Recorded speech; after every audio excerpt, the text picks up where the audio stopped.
তো বন্ধুরা, কেমন আছো সবাই? আশা করি সবাই ভালো আছো। আজকে আবার চলে এসেছি একটি মার্ডার মিস্ট্রি থ্রিলার মুভির ব্যাখ্যা নিয়ে। হঠাৎ একটি শহরের বিভিন্ন জায়গা থেকে একটি মহিলার দেহের টুকরো পাওয়া যায়। সাধারণভাবে ভাবতে গেলে এটি একটি সাইকো সিরিয়াল কিলারের কাজ হতে পারে, কিন্তু এখানে এই মুভিটি তার আসল টুইস্টকে ধরে রেখেছে। আর মুভির এই আসল টুইস্টটি জানতে হলে অবশ্যই পুরো ভিডিওটি দেখতে হবে। তাহলে আর কথা না বাড়িয়ে চলো শুরু করা যাক। মুভির শুরুটা হয় পাহাড়ে। দেখা যায় একটি কুকুর পড়ে থাকা একটি পলিথিন ব্যাগের কাছে এসেছে। এরপর কুকুর ওই পলিথিন ব্যাগটি সরাতেই সেখান থেকে মানুষের একটি কাটা পা বেরিয়ে আসে। এর পরের সিনে আমরা একটি বাস স্ট্যান্ড দেখি। দেখা যায় মধু নামের এক পুলিশ অফিসার ছুটি শেষে কর্মস্থলে ফিরছে। বাস দিয়ে কেরালা শহরের একটি জায়গায় এসে সে নেমে যায়। এরপর সেখানের এক দোকান থেকে মাংসের মশলা ও আরো কিছু সদাই কেনে। এরপর আবার একটি জিপে করে রওনা দেয়। কিছুক্ষণ যাওয়ার পর সে ওই জিপ থেকেও নেমে যায় এবং জঙ্গলের আঁকাবাঁকা রাস্তা দিয়ে হেঁটে পুলিশ স্টেশনে চলে আসে। এটি একটি মোবাইল পুলিশ স্টেশন। এটি পঞ্চিরা অঞ্চলে অবস্থিত। এখানে সবসময় দুজন পুলিশের সদস্য থাকে। মধুর সহকারী প্রভু বলে, স্যার আপনি এসেছেন? কাল আমার একটি বিয়ের দাওয়াত আছে, তাই কাল আমি বাড়িতে চলে যাব। এরপর মধু জানতে চায় সিধু কোথায়, ও কি কাল আসবে? প্রভু বলে, চিন্তা করবেন না স্যার, সিধু স্যার কাল সময় মতো চলে আসবে। এরপর দুজন খাওয়া দাওয়া করতে বসে। মধুকে দেখা যাচ্ছে খাবার খাচ্ছে না। সে প্রভুকে বলে তার খেতে ভালো লাগছে না, তাই মধু তার খাবারটি বাইরে দুটো কুকুরকে নিয়ে দেয়। এই দুর্গম জায়গায় তাদের একমাত্র সাথী হলো এই কুকুরগুলো। পরের দিন সকালে মধুর ঘুম ভাঙে মেশিনের আওয়াজে। বাইরে প্রভু ঘাসগুলো কেটে ছোট ছোট করছিল। মধু দুজনের জন্য চা নিয়ে আসে এবং চা খেতে থাকে।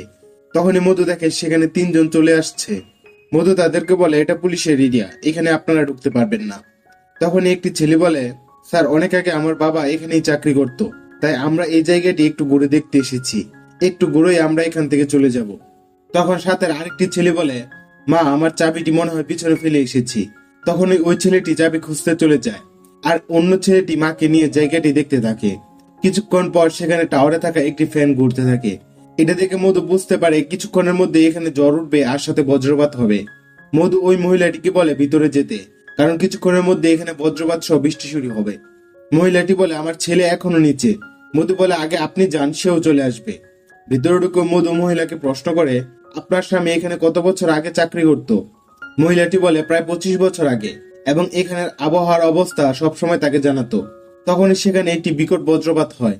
এতে মহিলাটি ও ছেলেটি দাঁড়িয়ে পড়লে মধু ছেলেটিকে চাপ দিয়ে বসিয়ে মহিলাটিকেও বসতে বলে। মহিলাটি বলে, আমার ছোট ছেলে তো এখনো বাইরে, তার কিছু হয়নি তো? মধু বলে, আগে আপনি বসুন, আমি দেখছি। এরপর মধু জানালার কাছে যায় বাইরের দৃশ্য দেখার জন্য। তখনই বড় ছেলেটি স্টেশনের বাইরে চলে আসে তার ভাইকে খোঁজার জন্য। সেটা দেখে মধু তার পিছনে বেরিয়ে আসে। কিছু দূর যেতেই তারা দেখে ওই ছেলেটির রক্তাক্ত দেহ পড়ে আছে।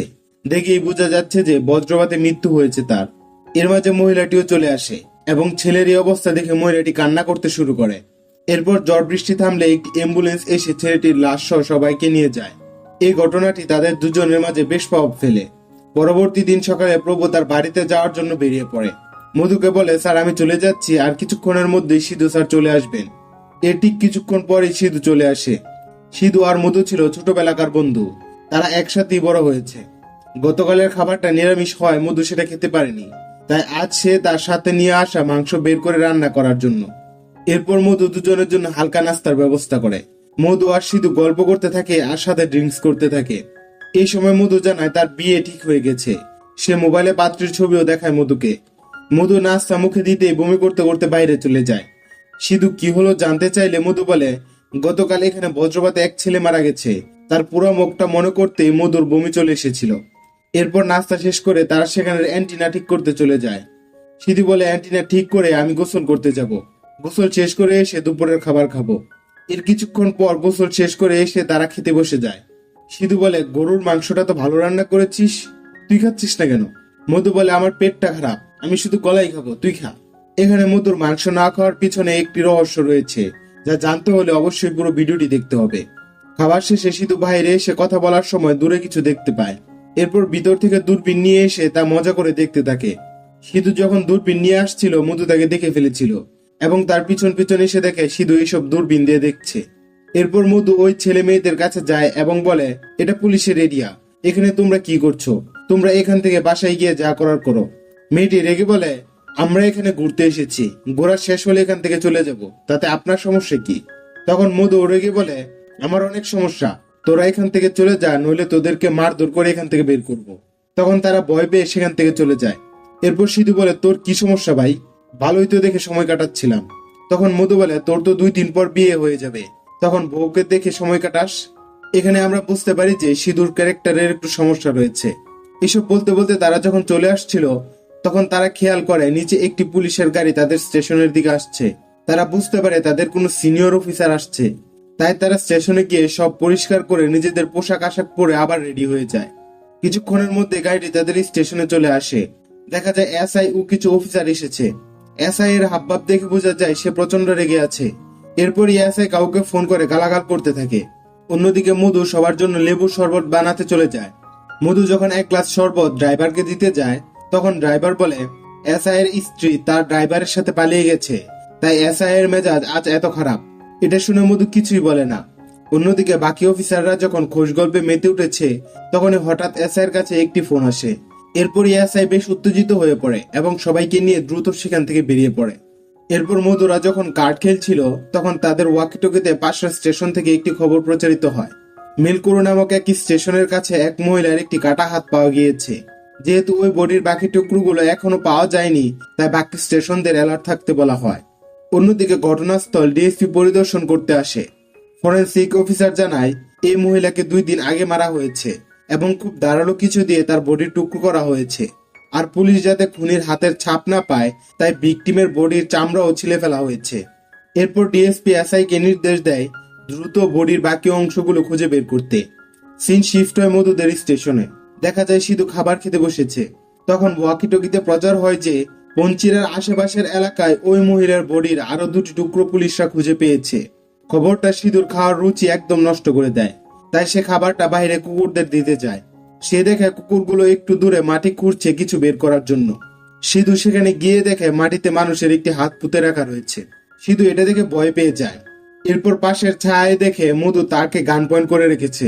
সিধু তখন বুদ্ধি করে পা দিয়ে হাতটি মাটি চাপা দেয় আর বলে কুকুরগুলো না যেখানে সেখানে গর্ত করে রাখে। এরপর মধুর হাতে গান দেখে বলে, আরে স্যার, আপনার হাতে গান? মধু বলে, আশেপাশে খুনি ঘুরে বেড়াচ্ছে তো, তাই গানটি সেফটির জন্য হাতেই রেখেছি। তখনই সেখানে একটি জিপ গাড়ি চলে আসে।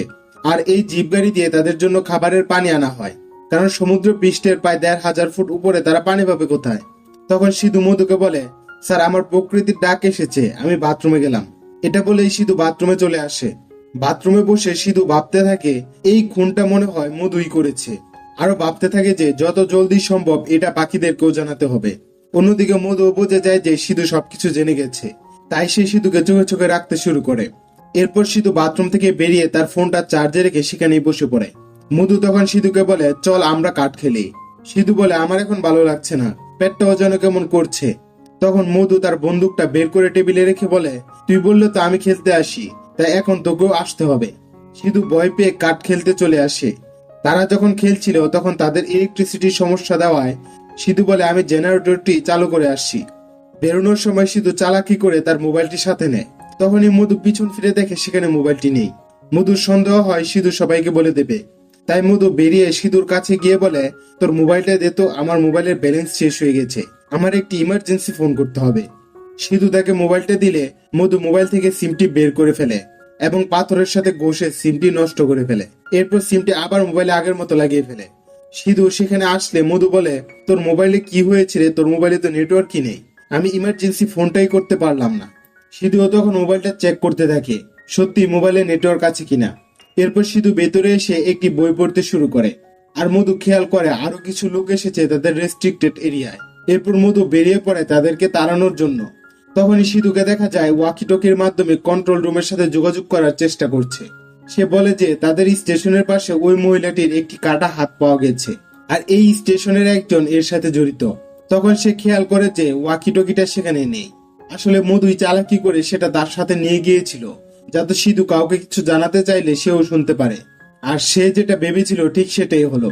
অন্যদিকে সিধুকে দেখা যায় তাদের রেডিও বন্ধ করে বাইরে এসে দাঁড়িয়ে আছে। তখন মধু সেখানে এসে সিধুকে বলে, দেখতো আমার ওয়াকিটকিতে কি হয়েছে, আমি কিছুই শুনতে পারছি না। তখন তারা খেয়াল করে এসআইরা আবার তাদের স্টেশনের দিকে আসছে। মধু ভিতরে গিয়ে দেখে তাদের রেডিওটি বন্ধ। এরপরে মধু সিধুকে ধমক মারে।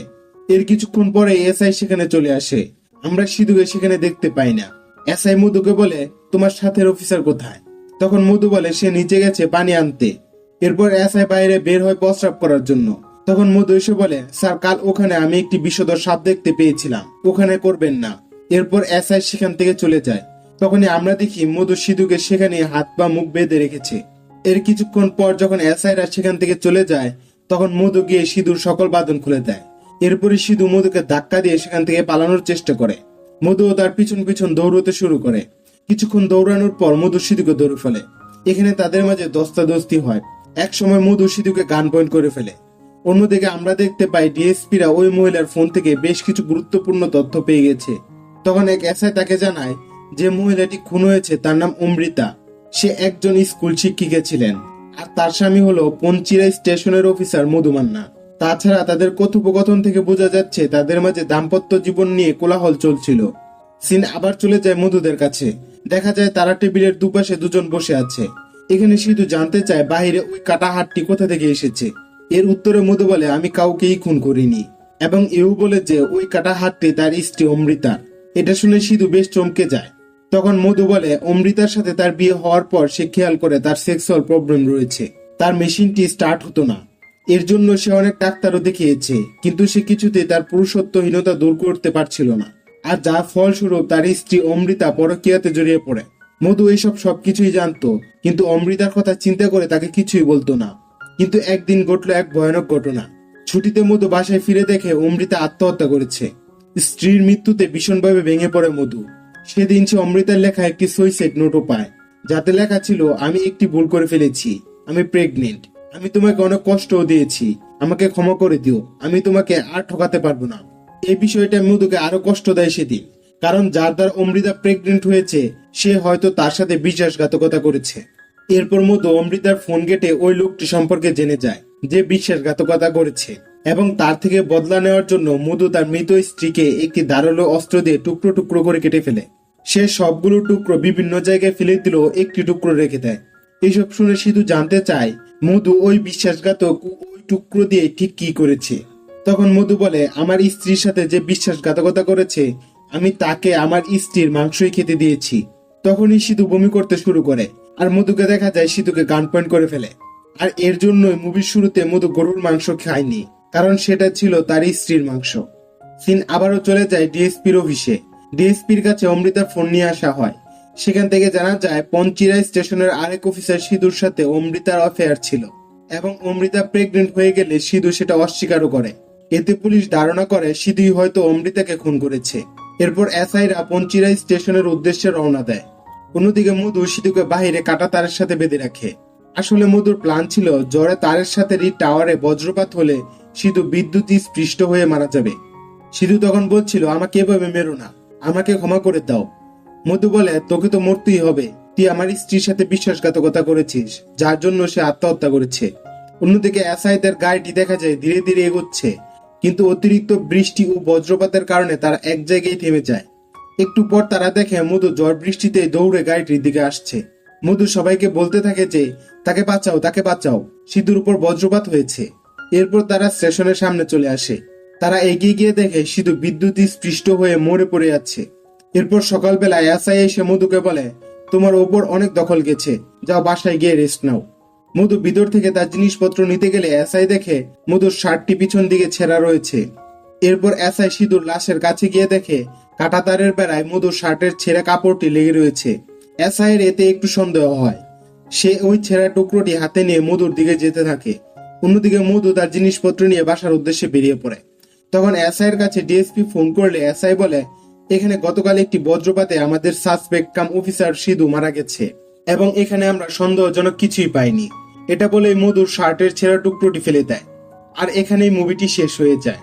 এসআই মধুকে যে কারণে ছেড়ে দিয়েছে তা হলো এসআই এর স্ত্রীও তার ড্রাইভারকে নিয়ে পালিয়ে গিয়েছিল এবং তার সাথে বিশ্বাসঘাতকতা করেছিল। সে তো তাদেরকে শাস্তি দিতে পারেনি, তাই সে মধুকে ছেড়ে দিয়েছে। তো বন্ধুরা, আজকের ভিডিওটি কেমন লেগেছে তা কমেন্ট করে জানাবে। যদি ভিডিওটি পছন্দ করে থাকো তাহলে একটি লাইক দিয়ে যাবে, আর অবশ্যই চ্যানেলটি সাবস্ক্রাইব করে পাশে থাকবে। ধন্যবাদ।